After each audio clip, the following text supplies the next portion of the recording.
சிவபுரம் சுவை உணவு தானம் பௌர்ணமி தோறும் திருவண்ணாமலை கிரிவலப்பாதையில் நடைபெறுகிறது. இந்த மாதம் சுவையுணர்வு தானத்தில் காய் சாதம் என்று சொல்லக்கூடிய பிரியாணி சாதம் போடப்பட்டது.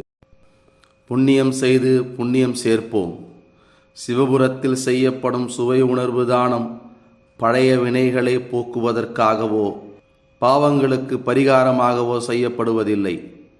புண்ணியத்தை செய்து புண்ணியத்தை சேர்ப்பதற்காகவே செய்யப்படுகிறது. சிவனை உணர நாமும் துணை செய்வோம்.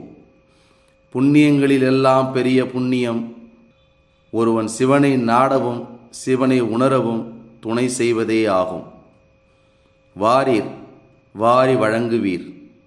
சிவபுண்ணியத்தில் பங்கு பெற விரும்பும் அன்பர்கள் சிவபுரம் அன்னதான கட்டளையின் சுவை உணர்வு தானத்திற்கு பங்களிப்பு செய்ய வேண்டி எல்லாம் வல்ல சிவபெருமான் திருவடிகளை போற்றுகிறோம்.